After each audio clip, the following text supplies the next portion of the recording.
Silchar news 24 আপনাদেরকে স্বাগতম জানাই। আজ হলো 20 ডিসেম্বর শনিবার। আজকের কয়েকটি বিশেষ গুরুত্বপূর্ণ খবর নিয়ে আসলাম। এর প্রথম খবরটি হলো ইতিমধ্যে দেশের বিভিন্ন রাজ্যে ভোটার তালিকার যাচাই প্রক্রিয়া অর্থাৎ এসআইআর সম্পূর্ণ হতে চলেছে। তামিলনাড়ু রাজ্যে এসআইআর প্রক্রিয়া সম্পূর্ণ হওয়ার পর খসড়া ভোটার তালিকা প্রকাশ করা হয়েছে। এই তালিকায় রাজ্যের প্রায় 97 লাখ ভোটারের নাম বাদ পড়েছে। তার সঙ্গে রাজস্থান এবং পশ্চিমবঙ্গ রাজ্যে এসআইআর প্রক্রিয়া সম্পূর্ণ হওয়ার পর প্রায় 1 কোটির অধিক ভোটারের নাম খসড়া তালিকা থেকে বাদ পড়েছে বলে খবর এসেছে।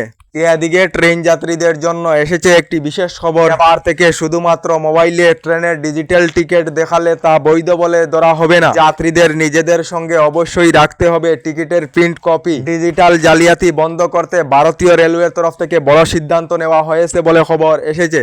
এদিকে এবার থেকে সড়ক দুর্ঘটনায় আহতদেরকে সাহায্য করলে কেন্দ্রীয় সরকার থেকে দেওয়া হবে পুরস্কার। সড়ক দুর্ঘটনায় আহতদেরকে সঙ্গে সঙ্গে হাসপাতালে নিয়ে গেলে উদ্ধারকারীকে কেন্দ্রীয় সরকার থেকে 25,000 টাকার পুরস্কার প্রদান করা হবে বলে কেন্দ্রীয় সরকার থেকে জানানো হয়েছে। এদিকে হিজাব বিতর্ক নিয়ে বিহারের মুখ্যমন্ত্রী নীতিশ কুমারের বিরুদ্ধে এফআইআর দাখিল। জম্মু কাশ্মীরের প্রাক্তন মুখ্যমন্ত্রী মেহবুবা মুফতির কন্যা ইজা মুফতি দাখিল করেছে এজাহার। এক মুসলমান মহিলার হিজাব নীতিশ কুমার বলপূর্বক ভাবে টেনে মহিলার অসম্মান করার অভিযোগে এফআইআর দাখিল করা হয়েছে বলে খবর এসেছে। এদিকে এবার পরিবর্তন করা হয়েছে মনরেগা জব কার্ড প্রকল্পের নাম। মনরেগার নাম পরিবর্তন করে নতুন নাম রাখা হয়েছে বিবিজি রামজি। লোকসভার পর এবার রাজ্যসভাতে গৃহীত হয়েছে এই নতুন নাম বলে খবর এসেছে। এদিকে দেশবাসীদের জন্য এসেছে একটি ভালো খবর। নতুন বছর অর্থাৎ 2026-এর 1 জানুয়ারি থেকে দেশেতে ডিজেল পেট্রোল সহ এলপিজি গ্যাসের দাম কমবে বলে খবর এসেছে। বিশেষ করে সিএনজি পিএনজির প্রতি ইউনিটে 2 থেকে 3 টাকা করে কমানো হবে বলে কেন্দ্রীয় সরকার থেকে জানানো হয়েছে।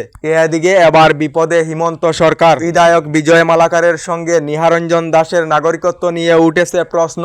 বাংলাদেশি বিধায়ককে নিয়ে মুখ্যমন্ত্রী হয়েছেন। নির্বাচন কমিশনের দ্বারস্থ হয়েছে কংগ্রেস। এর বিরুদ্ধে এবার তদন্ত চান আসাম প্রদেশ কংগ্রেসের সভাপতি গৌরব গগৈ বলে খবর এসেছে। এদিকে 2 দিনের সফরসূচি নিয়ে আজ অসমে আসছেন দেশের প্রধানমন্ত্রী নরেন্দ্র মোদী। আজ প্রধানমন্ত্রী নরেন্দ্র মোদী অসমে এসে বিভিন্ন প্রকল্পের উদ্বোধন এবং শিলান্যাস ও বিভিন্ন কার্যসূচিতে অংশগ্রহণ করিবেন বলে খবর এসেছে। এদিকে ইন্টারনেট ব্যবহারকারীদের জন্য এসেছে একটি ভালো খবর। খুবই শীঘ্রই কেন্দ্রীয় সরকার থেকে লঞ্চ করা হবে চিপসেট ইন্টারনেট প্ল্যান, যার ফলে দেশবাসী প্রতিদিনই 6 টাকার বিনিময়ে ইন্টারনেট ব্যবহার করিতে পারিবেন বলে কেন্দ্রীয় সরকার থেকে জানানো হয়েছে।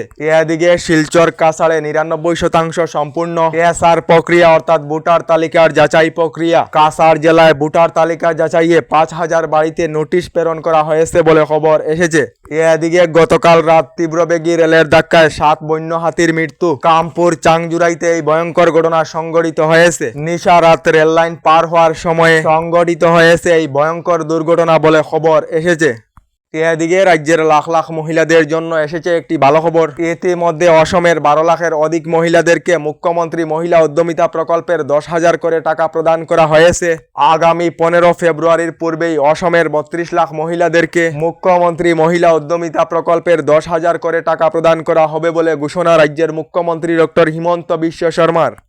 এদিকে অসমের যে সকল মহিলারা রাজ্য সরকারের অরুণোদয় প্রকল্পের অধীনে রয়েছেন এই সকল মহিলাদেরকে আগামী 1 জানুয়ারি তারিখে রাজ্য সরকার থেকে বড় উপহার প্রদান করা হবে বলে ঘোষণা মুখ্যমন্ত্রী ডক্টর হিমন্ত বিশ্ব শর্মার, যার ফলে অরুণোদয় প্রকল্পে 1250 টাকার পরিবর্তে 3100 টাকা হতে পারে বলে খবর এসেছে।